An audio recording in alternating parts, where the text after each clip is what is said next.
warahmatullahi wabarakatuh. Alhamdulillahi rabbil alamin, wassalatu wassalamu ala asyrafil mursalin, nabiyyina wa maulana Muhammadin wa ala alihi wa sahbihi ajma'in. Wa asyhadu an la ilaha illallah wahdahu la syarika lah, wa asyhadu anna Muhammadan abduhu wa rasuluh sallallahu alaihi wa ala alihi wa sahbihi wa man tabi'ahum bi ihsanin ila yaumiddin. Alhamdulillah, puji syukur kita haturkan kehadirat Allah di kesempatan waktu duha ini bersama dengan MDS Majelis Duha Sahaja. Kita bisa melanjutkan pembahasan buku Fikih Sunnah Wanita. Halaman berapa? Halaman 75. Halaman 75. Kita masuk pada pembahasan tentang sholat. Baik. Di tema kajian kita akan membahas terlebih dahulu tentang pengantar sholat. Dan yang saya singgung adalah sholatnya orang munafik. Baik, Bapak Ibu yang kami hormati, jadi seperti yang kita tahu, dalam sholat itu ada syarat, ada rukun, ada wajib. Sholat ada syarat, ada rukun, ada wajib. Begini ya. Sebelum bahas lebih jauh, apa perbedaan antara syarat dan rukun? Kalau syarat, sesuatu yang harus dikerjakan sebelum sholat. Kalau rukun, sesuatu yang harus dikerjakan di dalam sholat.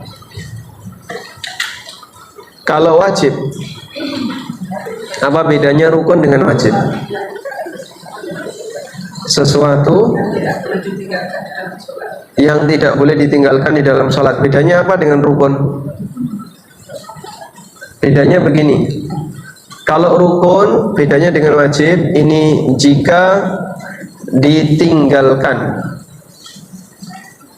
dengan atau karena lupa. Jika ditinggalkan karena lupa, maka sholatnya batal. Sedangkan wajib ini sama ya, sesuatu yang harus dikerjakan di dalam sholat, tapi jika ditinggalkan karena lupa, maka sujud sahwi. Jadi sholatnya batal nggak? Tidak, tapi cukup sujud sahwi. Ini perbedaan rukun dengan wajib. Baik. Selanjutnya,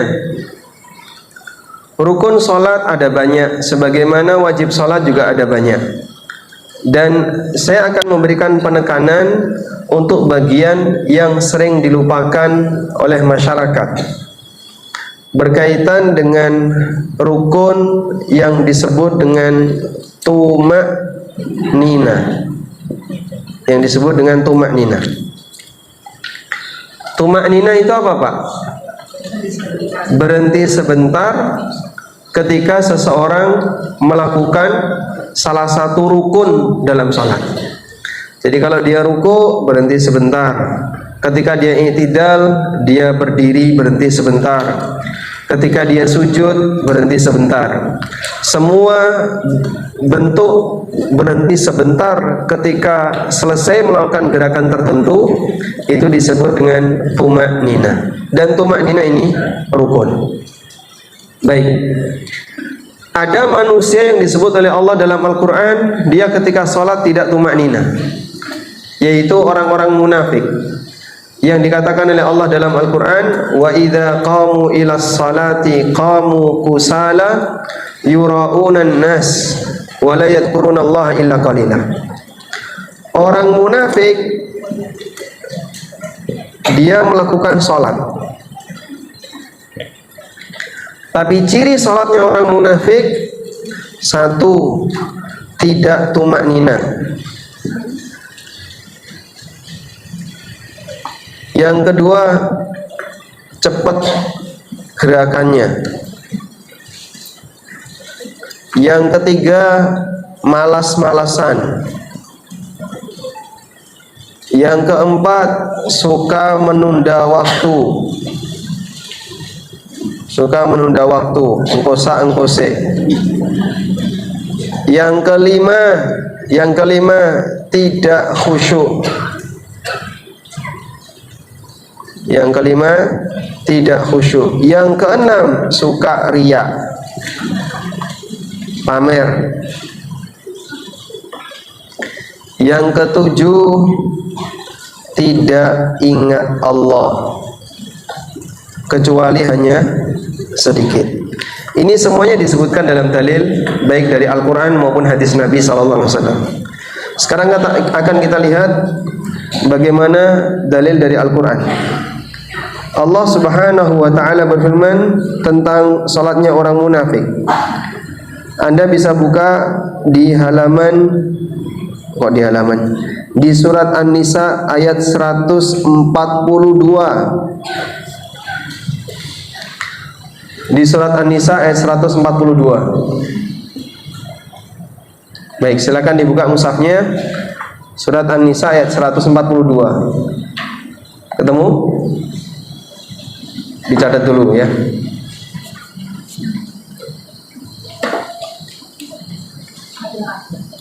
Surat An-Nisa ayat 142. Sudah ketemu? Sambung, okay? Coba kita baca. Innal munafiqina yukhadi'una Allah wa huwa khadi'uhum wa idza qamu ila sholati qamu kusala yura'una an-nasa wa la yadhkuruna Allah illa qalila. Sesungguhnya orang munafik itu menipu Allah. Wa huwa khadi'um, dan Allah membalas tipuan mereka. Wa idza qamu ila sholati qamu kusala, kalau mereka mengerjakan salat sukanya malas-malasan. Yura'unan nasa, mereka suka bersikap riya. Wa la yadhkurunallaha illa qalila, dan tidak ingat Allah kecuali sedikit. Di ayat yang lain Allah berfirman, fawailun lil musallin alladzina hum an salatihim sahun. Celakalah orang-orang yang sholat. Adalah orang yang dia melalaikan sholatnya. Lalai dari sholat itu bisa bentuknya seperti ini tadi. Dia tidak khusyuk, malas-malasan, suka menunda waktu, sehingga ketika sholat nanti dulu. Dalam hadis riwayat Bukhari, Nabi SAW pernah menceritakan, tilka salatul munafik, kaya ngono ku salat wong munafik, kaya ngono lho salat wong munafik. Ya jelisu yarqubu syamsa, mereka cuma duduk sambil lihat matahari. Saya jam 5 kok sih, setengah 6, maghribnya jam 6 kok sih. Engkau sih hatta idza kana baina qarnai syaitan, sampai ketika matahari itu mau tenggelam. Naqara arba'an, dia mematuk 4 kali. Mematuk 4 kali maksudnya gimana? Tegese gerakannya cepat. Mematuk 4 kali, maksud rukuk dan sujudnya cepat. Itulah orang yang gerakannya cepat ketika salat dan dia tidak tumanina, wala yadhkurunallaha illa qalila, tidak ingat Allah kecuali sedikit. 7 ciri salatnya orang munafik. Nek jenengan gadah salah satu, kalau bapak ibu punya salah satu, berarti punya penyakit munafik dalam hatinya. Dan terutama ya bagian ini ya. Makanya kita bisa lihat orang munafik itu kalau sholat disebut oleh Allah, wa idza qamu ila sholati qamu kusala, surat An-Nisa tadi. Kalau mereka mengerjakan sholat sukanya malas-malasan, sehingga ketika sholat taraweh baru takbiratul ihram sudah mikir kapan witir. Bolak-balik ndelok jam 8 durung rampung, jam 8:04 durung witir. Batin boten? Batin enggak? Batin. Kalau sholat lama sedikit protes enggak? Maidu. Yang disalahkan siapa? Takmirnya. Imam koyong ini kok dipilih. Besok wis rasa diundang meneh. Ngerepoti jamaah. Sampeyan niku lho salat selisih berapa?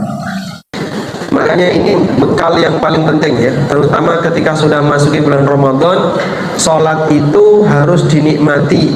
Jangan sampai sholat yang hanya sebatas tersiksa ketika melakukannya, sehingga ketika menjalankan seolah-olah kapan cepat selesai.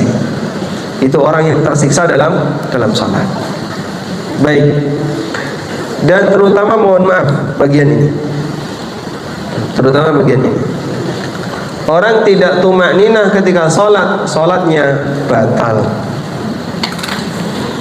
Tidak tumakninah, ribut, batal. Nabi SAW pernah berada di dalam masjid. Lalu datang seorang sahabat masuk masjid, kemudian beliau sholat 2 rakaat. Selesai sholat, sahabat ini menghampiri Rasulullah SAW. Lalu dikatakan kepadanya, irji fasalli fa innaka lam tusalli. Baleni sholatmu batal. Diulangi lagi dia sholat. Fasalla kama shalla, maka dia sholat seperti sholat yang pertama. Selesai menghadap Nabi SAW, irji fasalli fa innaka lam tusalli. Ulangi salatmu karena tadi salatmu batal. Diulangi lagi. Fasalla kama shalla. Dia salat seperti salat yang pertama. Balik lagi yang ketiga kalinya. Dan Nabi SAW tetap menyuruh orang ini, irji fasalli fa innaka lam tusalli. Balik ini salatmu batal. Itu kalau orang di zaman kita gimana? Mutung, Melayu. Timbangannya mau disalah-salah nih tak lungo. Tapi Masya Allah, sahabat ini ketika diminta oleh Nabi SAW untuk mengulangi sholat sampai 3 kali nggak protes. Untuk yang keempat kalinya beliau mengatakan, ya Rasulullah la uksinu ghaira dzak fa'allimni. Ya Rasulullah, saya tidak bisa sholat yang lebih baik daripada itu, maka tolong ajari aku. Kemudian Nabi SAW mengajari sholat minimal. Hadis ini disebut dengan hadis musi. Hadis musi. Musi itu orang yang salah ya. Fi sholatihi. Orang yang sholatnya salah. Ini hadis terkenal ini. Di buku ini sering disinggung. Hadis orang yang sholatnya salah itu adalah hadis tadi. Disuruh ngulangi berkali-kali. Lalu diajari oleh Nabi SAW sholat minimalis. Sholat minimalis itu kalau di bawah itu batal. Dan ternyata penyakitnya orang ini tidak tumaknina. Maka orang kalau tidak tumaknina, sholatnya pripun? Batal. Ya. Sehingga kadang ketika ruku ya, baru nyentuh sebentar langsung wis munggah. Baru berdiri sebentar, tuh sudah turun. Sujud juga gitu, baru nyentuh 0 sudah langsung naik.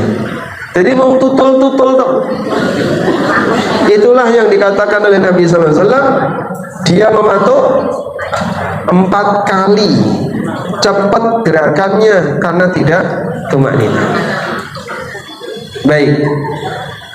Pernah ada seorang sahabat yang bernama Hudzaifah bin Yaman. Hudzaifah ibn Yaman radhiyallahu anhu ketemu dengan seseorang yang baru saja selesai sholat. Lalu ditanya, kamu umurnya sampean piro? Bukan pertanyaan kayak gitu. Kam tusalli ala hadha salah. Sudah berapa lama awakmu salat kaya ngene iki? Lalu dia menjawab, 40 sana. Selama 40 tahun. Dia salat seperti itu selama 40 tahun. Berarti umurnya kira-kira 40 tambah 15 nih, sekitar 55 atau 60 tahun. Umur orang itu sekitar 50-an tahun atau 60-an tahun. Maka kata Hudzaifah, "Lau mutta ala hadza mutta ala ghairi millati Muhammadin sallallahu alaihi wasallam." Nek awakmu mati kok salatmu kaya ngene, kowe iku mati tidak membawa agamamu Muhammad sallallahu alaihi wasallam. Sampai seperti itu. Dan ternyata orang tadi tidak tumaknina, ketemu orang yang sholat 40 tahun tidak tumaknina. Ya. Ini divonis oleh Hudzaifah, kalau sampai kamu mati sholatmu kayak gini, nanti kamu tidak membawa ajaran agama Muhammad sallallahu alaihi wasallam. Coba bayangkan ya, kalau sampai ada orang yang sholat dengan cepat tapi dibanggakan untuk mengejar rekor muri. Sholat tercepat seperti kilat, taraweh 21 rakaat 5 menit peletas. Sudah lihat videonya? Sampun. Woi, itu Masya Allah. Innalillahi wa inna ilaihi rajiun. Hanya ada di Indonesia. Keajaiban dunia. Salat tercepat sepanjang masa. Siapakah mereka? Salatnya wong munafik, tidak tumaknina, gerakannya cepat, malas-malesan, ya. Tidak khusyuk, pamer, suka riya, dan tidak ingat Allah. Ya. Masalah waktu mungkin tepat karena dia kerjakan setelah sholat isya. Cuman sholatnya tidak sesuai dengan ajaran Islam, dan Islam tidak pernah ngajari sholat seperti itu. Maka sangat tidak kita setujui ada orang yang sholat seperti itu, bahkan jadi amalan rutinitas. Alhamdulillah kita tidak termasuk seperti mereka, dan kita berdoa kepada Allah mudah-mudahan anak keturunan kita tidak jadi seperti mereka. Karena kita dan mereka beda cara sholatnya, ya. Buat kamu apa ini? Ono sholat gak kayak mana? Tidak boleh seperti itu ya. Selanjutnya, ada manusia yang disebut oleh Nabi Sallallahu Alaihi Wasallam sebagai maling dalam sholat.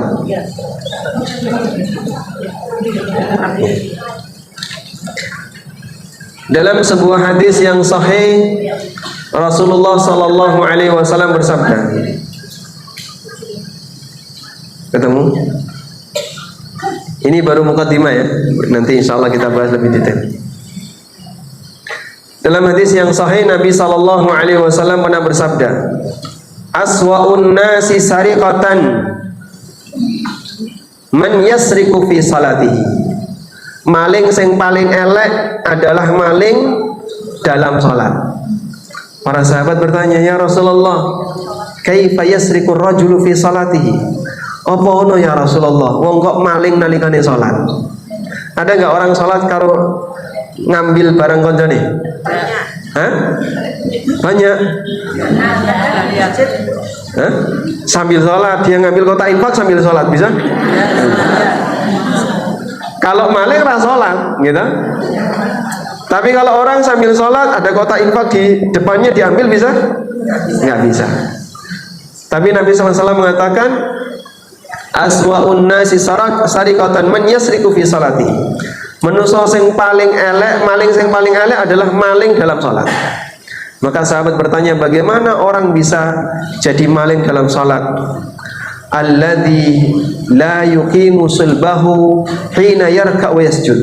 Orang yang dia tidak memposisikan dirinya di posisi yang benar nalikane rukuk dan sujud, sehingga ketika rukuk ya nyuwun sewu Allahu Akbar sami Allahu hamda Allah. Pernah lihat kayak gitu? Saya ketemu kayak gitu umurnya 70 tahun. Oh, coba riasonya. Ya gerakannya tetap lambat karena dengan usia. Allah. Jadi mungkin tangan ini belum menyentuh lutut. Allah, sami Allah. Sami Allah 5 menit itu masih tekuk. Langsung turun sujud. Umurnya 70-an tahun di salah satu masjid di daerah Stan gitu ya. Kemudian saya mau menyampaikan seperti Hudzaifah Rategon. bapak kayak ini kok sampai mati gitu. Nanti tidak membawa ajaran Islam. Akhirnya saya ingatkan, Pak, sholat seperti ini tidak tumakninah, sholat seperti ini batal. Kalau sampai seperti ini dibiarkan, gak ada nilainya. Dan itu pencuri dalam sholat. Rukuk kok gini, keliru betul? Keliru, sing bener pripun? Ditekuk. Ini boyoke loro pripun? Sebisanya. Karena yang melakukan seperti ini, dia juga bisa pit-pitan. Artinya secara fisik mungkin sehat, tapi pas sholat jadi korban. Yang jadi korban apa? Sholatnya. Jadi ketika dia rukuk cuma sekian, dia punggungnya belum ditekuk. Pak, ditekuk masih bisa kayak gini mas aku. Tapi ketika sholat, sholatnya dikorbankan. Itulah yang disebut dengan maling dalam sholat. Bentuknya apa tadi? Mengurangi gerakan sholat,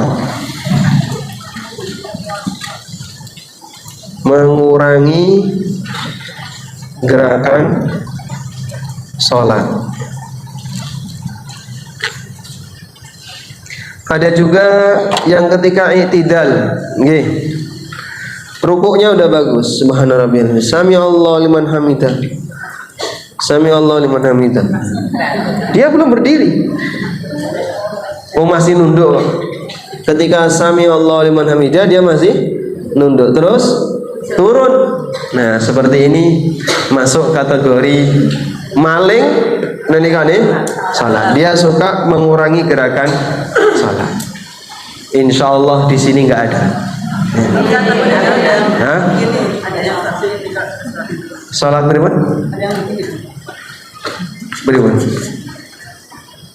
Kalau goyang-goyang, nah ini ku ngantuk.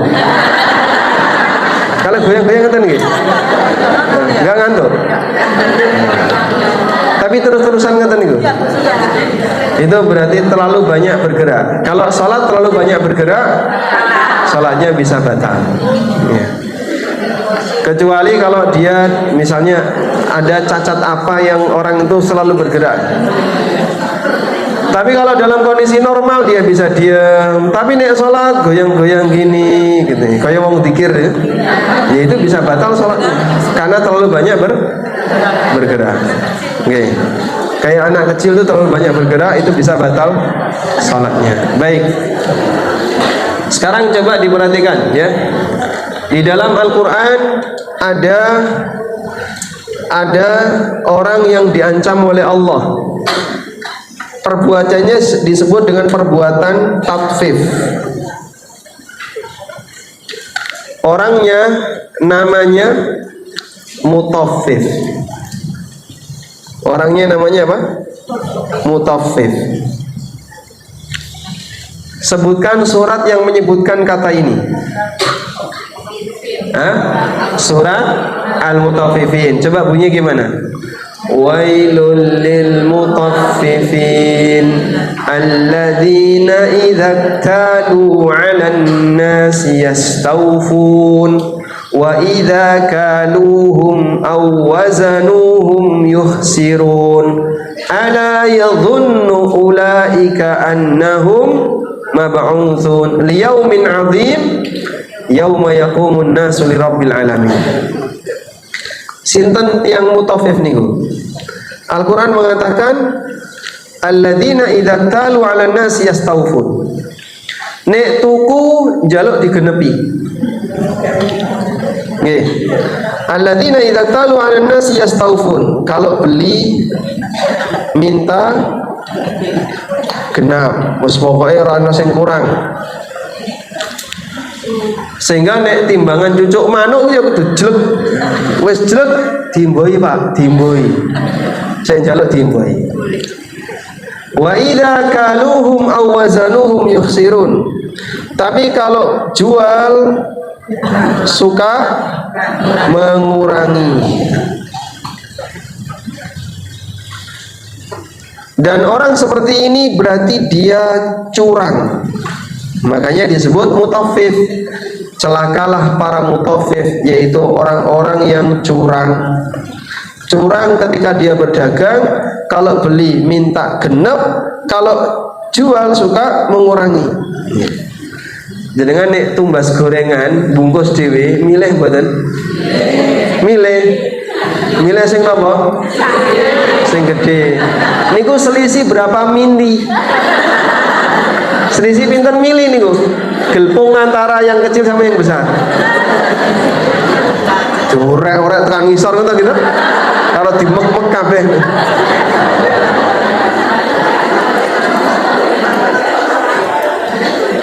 Sampai ketika masalah sing disawan karo sing dodol gorenganku sampai remuk kabeh diorel. Antara tempe satu dengan tempe sebelahnya selisih berapa mili tuh? Tapi mata demikian jeli sehingga dia tahu ini selisih 2 mili. Itulah semangat mutafif. Semangat sehingga dia kalau beli pokoknya aja sampai ono sing kurang genep. Tapi kalau dodolan senengane pripun? Mengurangi. Nyun sewu kadang sing apik-apik didelen dhuwur, sing elek-elek delen ngisor ra ketok to nggih. Nah, terus payu. Dan itu sering terjadi. Maka masyarakat kita sering ketika berdagang mereka bersikap curang. Mau diingat-ngat ya, sing tuku kan ra ngerti nih itu tinggal. Namanya juga gudeg mas.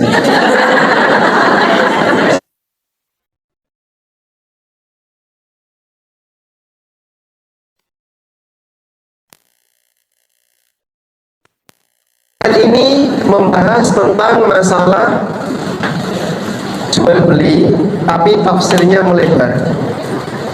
Ya. Nanti dulu. Nanti. Ini ada bentuk curang dalam jual beli, ada bentuk curang dalam semua hak dan kewajiban. Orang yang curang adalah mereka yang pinter nuntut hak tapi malas menunaikan kewajiban. Orang yang pinter nuntut hak tapi malas menunaikan kewajiban, itulah orang yang curang. Sehingga ada suami yang curang, ada istri yang curang, ada karyawan yang curang, ada bos yang curang. Termasuk juga ada orang yang curang dalam sholat atau ibadah,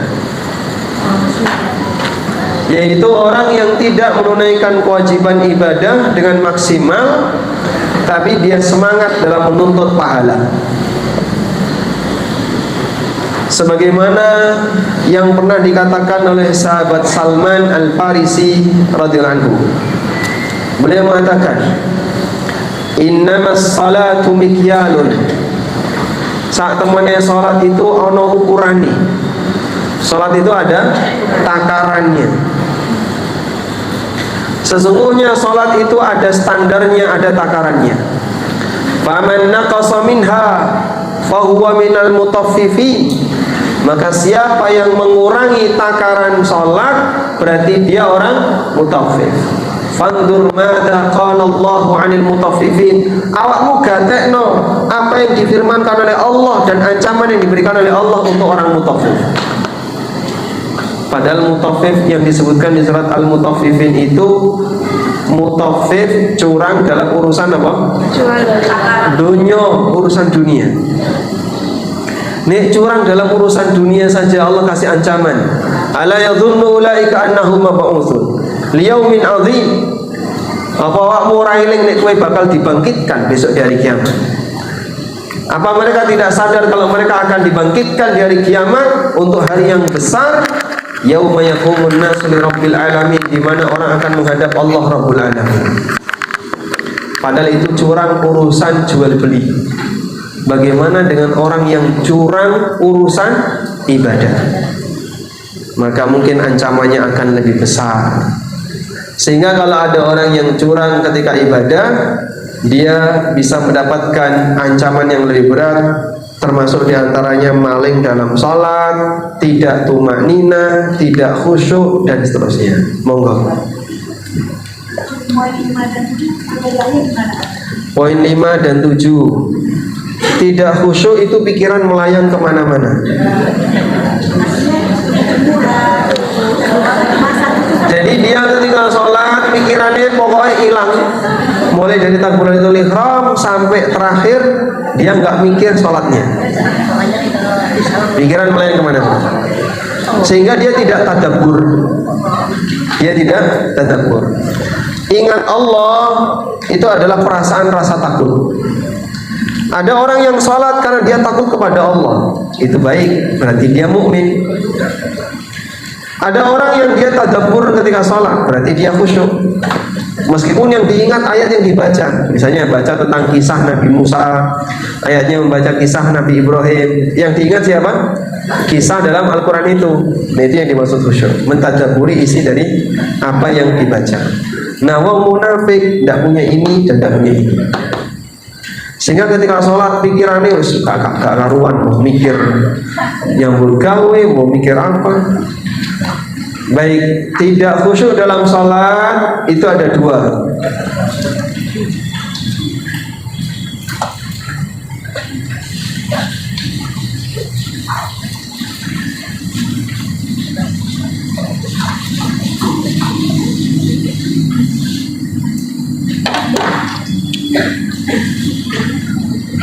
Tidak khusyuk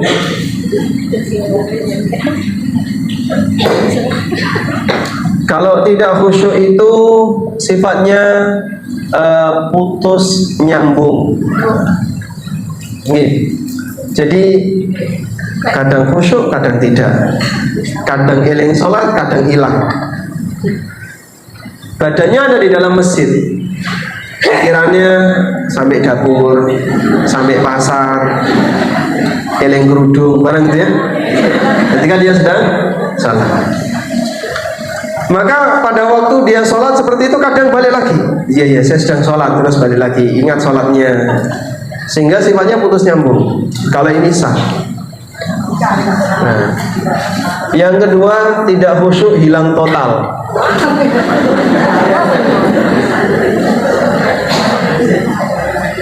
Misalnya ada orang yang sholat tapi karena keingat sesuatu yang terlupa, akhirnya yang dieling-eling mau ikut terus. Ya aku lali mau gorengannya piye kok. Wis tantas dulu, kita tantas terus. Dari mulai takbiratul ihram baru keingat ya. Sampai salam, begitu salam langsung lompat. Neng pawon buduk-buduk. Wis mati. Jadi dari mulai rakaat 1 sampai rakaat 2 mungkin dia salah sunnah ya. Dia pengen batal kok raina. Maka yang seperti itu bisa jadi sholatnya tidak sah. Yang kayak gini hilang total, batal. Ini seperti pembahasan yang disampaikan oleh As-San'ani ketika beliau membahas tentang apa hukum orang yang nahan kentut. Kalau ada orang nahan kentut ketika sholat itu batal atau tidak? Nah, beliau ngasih rincian ini. Kalau nahan kentutnya itu putus nyambung, kan ada tuh, dengan ditahan hilang gitu. Terus rakaat berikutnya metu meneh, ada kayak gitu. Jadi kan pernah ngalami kayak gitu. Ini pembahasan real. Artinya manusia biasa mengalami seperti itu. Nah, kalau kayak gini sehingga dia nahan kentut, kadang muncul, kadang tahan sebentar, hilang, terus muncul lagi, hilang lagi, putus nyambung. Insya Allah salatnya masih sah. Alhamdulillah.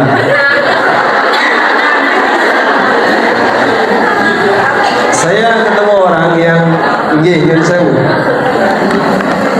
beli itu ketika sholat suka ngulangi wudhu. Sholat taraweh nih kok, 2 rakaat wudu, nanti sholat lagi dapat 2 rakaat wudu, bolak-balik seperti itu. Dan ternyata penyakitnya setiap terasa ngentut ngeden dia. Kok kayak rasa ditokno sisan. Terus sholat lagi. Nanti di rakaat berikutnya dia terasa. Begitu selesai sholat ditokno. Ya nek kaya ngene bolak-balik dia. Ada juga yang ketika dia sholat 4 rakaat, begitu terasa dikeluarkan wudu, terus ulangi lagi terasa lagi dikeluarkan lagi wudu. Itu bisa berkali-kali dan setan bisa saja menggoda di situ. Saran yang benar gimana Pak? Tahan. Ketika desakan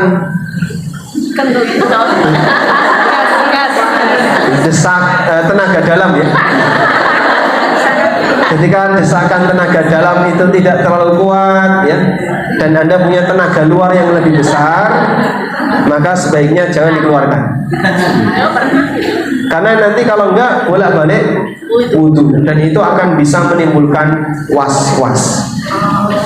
Kecuali untuk jenis yang kedua, untuk kentut yang desakannya besar sehingga sampai berhasil mendobrak. Nah yang kayak gitu Anda mungkin nggak bisa nahan, kok diempet terus sampai hijau. Ini bisa menyebabkan sholatnya batal. Bisa dipahami ya? Karena khusyuk dalam hal ini ada yang putus nyambung dan ada yang 100% bisa hilang. Wallahu a'lam. Baik, ada lagi yang ingin disampaikan? Sama, menahan pipis, menahan kentut itu statusnya sama. Nabi SAW mengatakan, la salata bihadratit ta'am, ada di buku ya. Tidak ada sholat ketika makanan sudah dihidangkan atau ingin menahan buang air. Nanti dicari ya. Saya mohon maaf lupa bawa bukunya saya. Tadi buru-buru. Saya tuliskan hadisnya.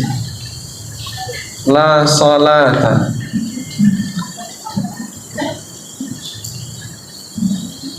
bihadratit ta'am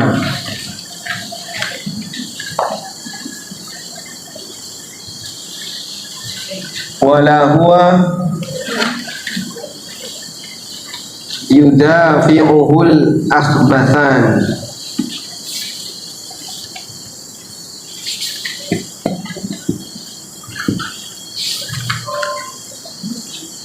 Tidak ada salat apabila makanan sudah dihidangkan atau ketika ingin menahan buang air. Tidak ada sholat ketika makanan sudah dihidangkan. Jadi misalnya ada orang lapar, gitu, lalu dihidangkan makanan yang dia sukai, dan dia bisa makan itu, tapi ditahan, tinggal sholat. Akhirnya pas sholat kepikiran makanan terus, maka sholatnya bisa batal. Demikian pula tidak ada sholat sambil menahan ingin buang air besar, baik buang air kecil, ingin nahan buang air baik buang air kecil maupun besar, ingin kencing maupun ingin buang air besar, termasuk diantaranya ingin ngentut. Kalau kemudian terlalu kuat sampai menyebabkan dia tidak khusyuk, maka sholatnya bisa batal. Maka bagian dari fikihnya seseorang, pemahaman seorang terhadap agama adalah dia dahulukan hajatnya sebelum sholatnya. Ditulis ya. Bagian dari pemahaman agama seseorang, dia dahulukan hajatnya sebelum sholatnya. Sehingga kalau ingin ke toilet, dia selesaikan dulu urusan toilet. pengen makan dia dulu selesaikan dulu urusan makan. Apalagi ngantuk, mungkin dia tidur dulu. 14.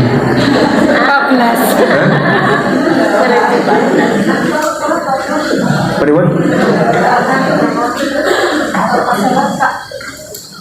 Nangge. Misalnya waktu duhur, ibu-ibu kan sholatnya di mana? Di rumah. Jenengan sholat di rumah dan punya kelonggaran waktu karena tidak harus jamaah. Maka saat Anda ngantuk, misalnya duhur, wah ngantuk banget, pas adzan ngantuk, pilih langsung sholat sambil ngantuk atau tidur dulu, tapi nanti biar sholatnya bisa nggak ngantuk. Maka silahkan pilih yang kedua. Tapi yang kedua ini kalau bisa masang pengaman, alarm. Nek kira-kira alarm kok tetep ra kuat ya, pesen karo sing lanang gitu. Pak, nyuwun tulung aku tak turu sik, aku ngantuk. Mun awakmu mulai ke masjid, tolong dibangunin. Jika saya nggak bangun-bangun ya, dimandikan, dikafani, disalat.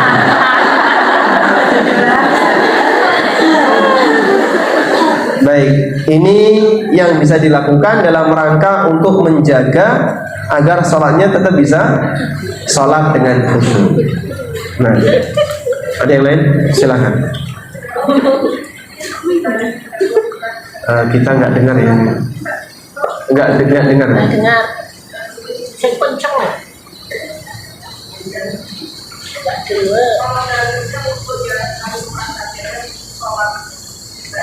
Belum sholat ya? Dahulukan hajat sebelum sholat ya. Dalilnya, oh baik. Apa dalilnya dahulukan hajat sebelum sholat? Hadis yang tadi kita baca, tidak ada sholat ketika makanan sudah dihidangkan, dan tidak ada sholat ketika nahan buang air. Berarti dahulukan yang mana? Jadi lapar sekali dan ini ada makanan sudah terhidang, maka istilah tak tahan dulu, saya tak sabar, tak sholat sih. Itu nanti ketika sholat mikir, lebih baik mana? Makan mikir sholat atau sholat mikir makan? Makan mikir sholat. Sehingga ketika jenengan makan, insya Allah keinginannya sudah terpenuhi. Selanjutnya tinggal sholat. Ibnu Umar radhiyallahu anhu itu pernah makan dalam posisi beliau mendengar bacaan imam yang ada di masjid. Padahal itu sholat jamaah. Jadi Ibnu Umar di luar masjid makan, beliau mendengar di dalam masjid sholat sudah dimulai, beliau mendengar bacaan imam. Karena beliau bereskan dulu hajatnya sebelum melaksanakan sholat.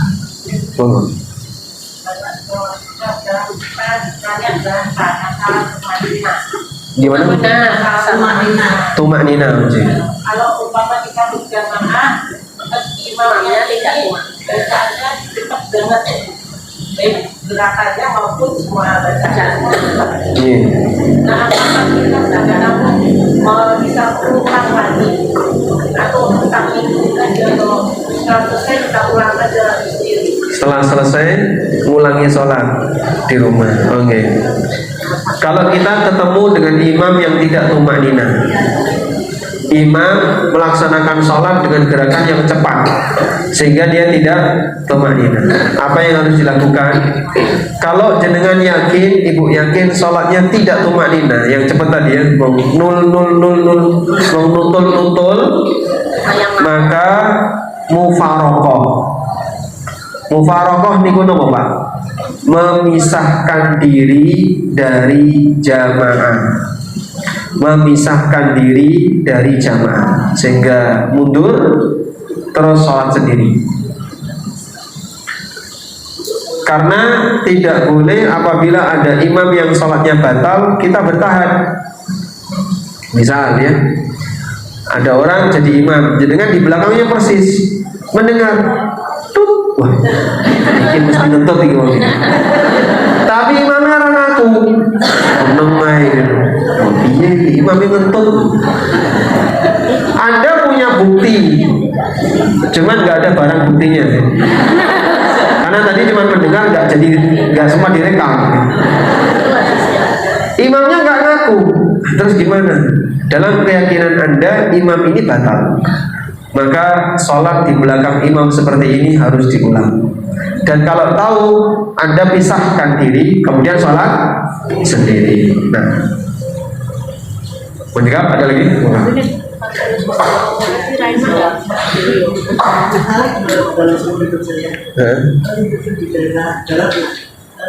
Sholat tarawih 23 rakaat. Kuat banget itu. Saya berhenti sendiri. Dia masih terus aja dan sholatnya aja. Aku mikirnya ini sholat senang kan gitu. Terus itu saya ulang lagi di rumah sholat sendiri, sholat tarawih itu hukumnya bagaimana? Sholat wajib. Begitu ada sholat kan, saya sholat. Terus saya kasih tidur, saya terbangun. Ingat saya belum sholat dulu itu. Saya sholat lagi itu gimana tuh? Masya Allah, sudah sholat, tidur, bangun-bangun merasa belum sholat, terus sholat lagi. Masya Allah. Alhamdulillah. Baik. Yang pertama, orang yang ikut taraweh 23 rakaat, tapi imamnya ngebut. Kecepatannya berapa itu? Kecepatannya berapa? Cepat banget ya. Iya. Itu sampai kalau kita lihat videonya, imamnya kan baca Fatihahnya cepat ya. Bismillahirrahmanirrahim. Yang terdengar itu cuma kata doli, amin, dan terus Yasin, Allahu Akbar, Allahu Akbar. Culi. Bismillahirrahmanirrahim, dolin. Yang terdengar cuma dua, Bismillah sama dolin. Dolin itu artinya apa? Sesat. Lalu dia sendiri yang ngomong kayak gitu. Dia sendiri ngomongnya Bismillahirrahmanirrahim, dolin. Yang tersesat Bismillah sesat. Jadi praktek sholat seperti ini batal, dan tadi sudah kita jelaskan. Moga ibu kalau dapat imam seperti ini memisahkan diri dari jamaah, apalagi ya orang-orang tua itu pasti akan capek dengan gerakan itu. Sudah untuk ganjaran, tewas kesel, untuk popo malah dosa. Mending jenengan pulang sholat di rumah. Baik. Masalah angka tarawih 11, 23 bebas. Di Masjidil Haram kalau sudah masuk 10 hari yang terakhir, sholatnya 31 rakaat. Karena yang awal 11, kemudian qiyamul lail 20 rakaat tanpa witir ya. Sholatnya kan 2 kali ya. Setelah Isya itu 11 rakaat. Nanti jam 1 ada lagi 20 rakaat. Nah 20 rakaat ini nggak ada witir, karena witirnya sudah di awal tadi. Itu totalnya 31 kalau ikut semua. Ya, di 10 hari terakhir, baik di Masjid Nabawi maupun di Masjidil Haram. Jadi di sesi malam yang pertama nanti ada 1 juz, kemudian malam harinya jam 1 juz lagi, semalam 2 juz. Dan nggak semua orang sanggup dan kuat untuk ikut. Kalau saya kesel, ya mulai di hotel. Ada yang bertahan sampai dia sahur di situ.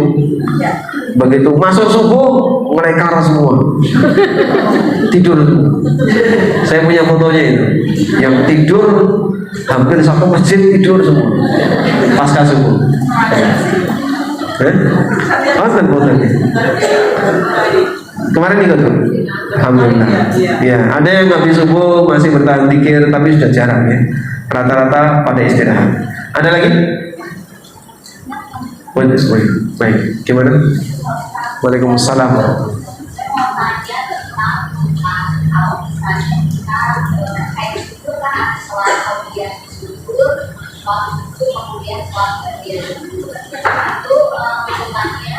Saya suka itu kalau misalnya apakah setelah sholat qobliyah dan sholat ba'diyah kita berzikir dulu dari sholat ba'diyah atau di semuanya sholat dia Kita sholat. Oh, enggak. Baik. Sholat dikir.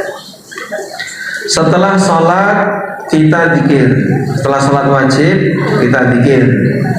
Baru selesai zikir sholat ba'diyah. Sholat ba'diyah itu waktunya longgar. Dari mulai selesai sholat wajib sampai masuk waktu sholat berikutnya. Sehingga ba'diyah maghrib itu waktunya dari mulai habis maghrib sampai isya. Ba'diyah isya dari mulai habis isya sampai subuh. Ba'diyah zuhur itu dari mulai zuhur sampai asar. Maka ibu boleh menunda ba'diyah. Habis sholat zuhur kok ngantuk sekali, zikir karo merem-merem gitu, akhirnya jangan tidur. Nanti ketika bangun baru jam 2:30, belum asar, terus wudhu, sholat ba'diyah zuhur bisa. Karena ba'diyah itu waktunya longgar. Nah, gitu. Waalaikumsalam. Sebentar. Ini yang bertanya mana? 1, 2. Baik, gantian. Sholat ba'diyah sama sholat maghrib kan harus didahulukan ya kan? Sholat ba'diyah dengan sholat jenazah mana yang harus didahulukan? Bebas. Bisa ba'diyah dulu, bisa sholat jenazah dulu. Nah, kalau di Masjidil Haram dan Masjid Nabawi, Jenazah dulu. sholat jenazah itu pindah tempat. Saya pernah ngikuti ya, sholat jenazah di Masjid Nabawi yang terdepan. Alhamdulillah waktu mungkin sekitar tahun 2010 itu masih agak sepi, bisa dapat tempat dekat imam. Jadi saat selesai sholat wajib, imamnya pindah ke ruangan tertentu, masuk ke ruangan tertentu, diikuti oleh beberapa jamaah dan petugas, terus sholat jenazah di situ. Jadi jenazah sudah disiapkan di ruangan terpisah. Ini misalnya masjid ya, sebelah sana ada ruangan terpisah, ada pintu dari luar. Jenazah masuk di situ, sudah ditata. Begitu selesai sholat wajib, imam masuk ke situ, langsung sholat. Luas itu tempat sholat jenazah, luas. Mungkin satu masjid ini untuk sholat jenazah saja. Nah, yang belakang ikuti semua. Nah, nata pindah ini butuh waktu. Nata pindah ini butuh waktu. Karena butuh waktu, maka mungkin jamaah kadang sholat ba'diyah dulu, kadang nggak kekejar sholat ba'diyah, sudah terlanjur ada takbir sholat jenazah. Maka yang bagus zikir, terus kalau ada pengumuman sholat jenazah ikut sholat jenazah, baru setelah itu sholat ba'diyah. Di Masjidil Haram ada tempat khusus, mushollal janais, musola untuk jenazah. Itu di belakangnya imam. Ya, kurang lebih setelah keluar dari sofa, keluar marwah kan ke kanan. Kalau dari sofa ke arah selatan itu nanti ada tempat khusus, namanya mushollal janais. Nah, di situ tempat jenazah dijejer. Imamnya di depan, di dekat Ka'bah. Begitu selesai mundur, kemudian ke ruangan itu terus sholat jenazah.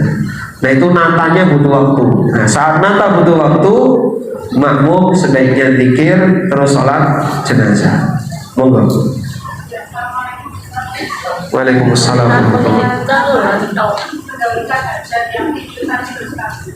Itu kalau misalnya tidur kan juga masuk ke waktu tidak. Baik.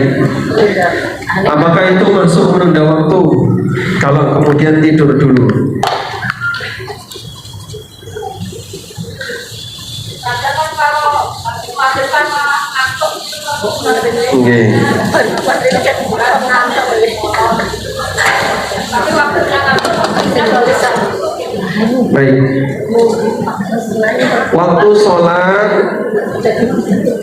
Waktu sholat itu ada dua. Yang pertama ada waktu ikhtiyari. Usahakan tepat waktu. Apa itu waktu ikhtiyari? Waktu pelaksanaan sholat di mana orang boleh milih mau di awal, di tengah atau di akhir. Itu namanya waktu ikhtiyari. Nah, nunda selama di waktu ikhtiyari boleh. Contoh waktu ikhtiyari adalah duhur. Duhur sampai asar itu semuanya waktu ikhtiyari. Sehingga dengan sholat di awal waktu, di tengah, di belakang silahkan. Tapi kalau lelaki ya harus ke masjid. Maka pilihan lelaki adalah sholat tepat waktu, karena dia harus ke masjid. Yang pertama, yang kedua ada waktu doruri. Waktu doruri, darurat. Untuk waktu doruri adalah waktu bagi mereka yang dalam keadaan darurat, terpaksa. Bagi orang yang tidak dalam keadaan darurat, dia tidak boleh menggunakan waktu doruri. Contoh yang dalam keadaan darurat di perjalanan, atau orang sakit butuh waktu istirahat yang banyak, gitu. Nah, waktu doruri ini berlaku untuk sholat asar. Dalam sholat asar ada dua waktu, ada doruri dan ikhtiyari. Ada waktu ikhtiyari untuk sholat asar. Waktu ikhtiyari untuk sholat asar itu sejak masuk sampai kuning, matahari awal kuning, atau lebih tepatnya bukan kuning ya, selama sinar matahari masih putih. Sholat asar antara masuk waktu asar saat ini kan jam 3 ya, sampai sinar matahari masih kuning, masih putih itu kurang lebih ya, jam 4 ya, jam 4 itu masih putih, berarti 1 jam.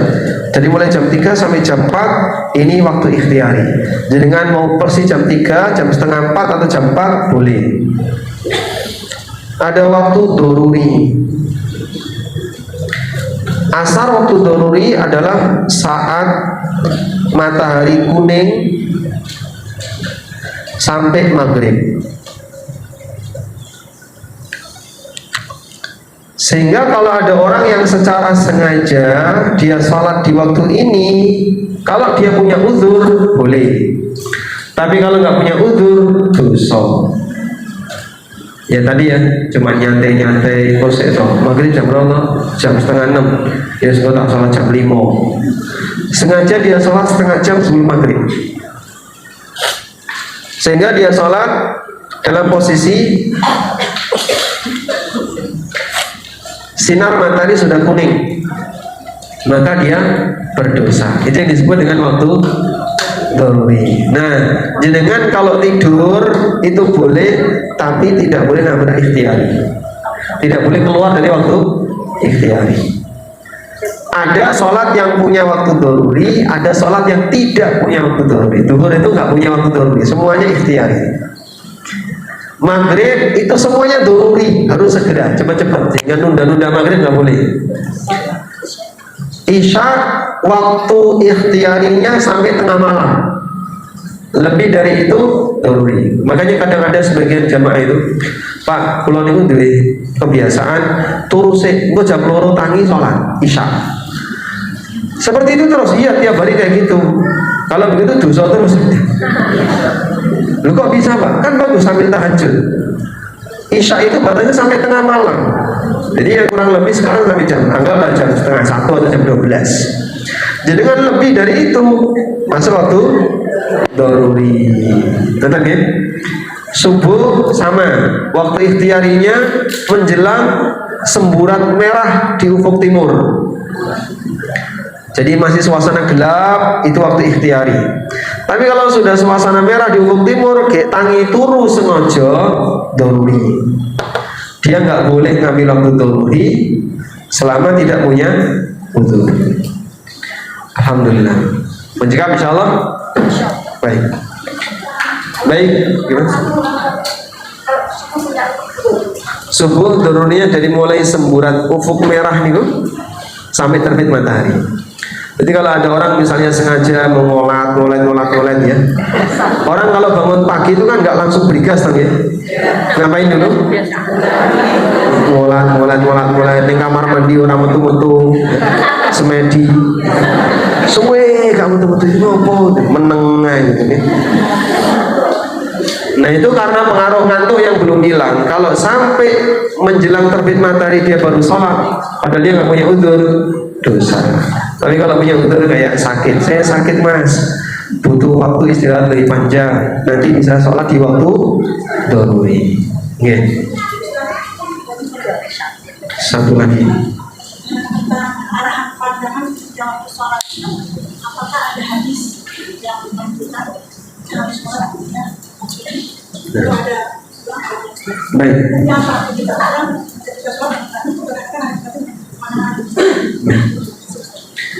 Mengenai arah pandangan mata ketika sholat, itu sebaiknya kemana? Pertama, ada arah pandangan yang dilarang, itu melihat ke atas. Ini ada ancaman keras. Sampai Nabi SAW mengatakan, orang yang punya kebiasaan suka melihat ke arah atas ketika sholat, hentikan kebiasaan itu, atau kalau enggak Allah akan menyambar matanya. Itu bisa dihukum dengan buta. Yang kedua, memandang sholat yang dianjurkan. Kalau yang dianjurkan ke arah bawah, ke arah tempat sujud, itu yang dianjurkan. Sebagaimana kebiasaan Nabi SAW, seperti yang dikatakan oleh para sahabat. Nabi SAW kalau sholat, beliau tidak melebihi pandangan tempat sujudnya. Termasuk ketika tasyahud, arah pandangannya ke arah mana? Jari telunjuk. Warama bibasarihi ilai. Nabi SAW melihat, mengarahkan pandangan matanya ke arah jari telunjuknya. Jadi sambil berisyarat, beliau lihat, beliau mengarahkan pandangan matanya ke arah jari. Bolehkah melihat ke arah depan? Boleh. Sehingga tidak masalah orang sholat melihat ke arah depan, baik di Ka'bah maupun di luar Ka'bah, baik di masjid yang ada Ka'bahnya maupun di Indonesia. Boleh melihat ke arah depan. Kalau lirak-lirik gimana Pak?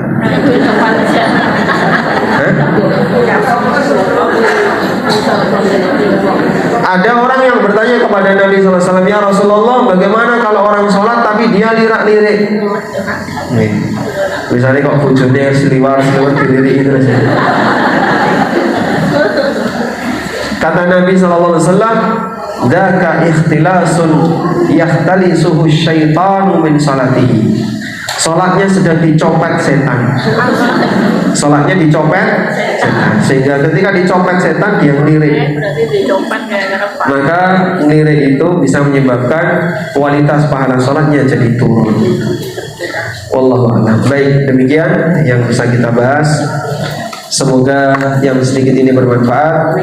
Insya Allah untuk pertemuan berikutnya kita mulai membuka buku khusus bahas masalah fikih salat. Ada panjang sekali perjalanan untuk belajar salat, dan memperbaiki salat akan memicu kita untuk memperbaiki amal yang lain. Oleh karena itu berusahalah agar kita salat lebih sempurna. Wassallallahu ala nabiyyina Muhammadin wa ala alihi wa sahbihi wasallam. Wa akhiru da'wana alhamdulillahi rabbil alamin. Wassalamualaikum warahmatullahi wabarakatuh.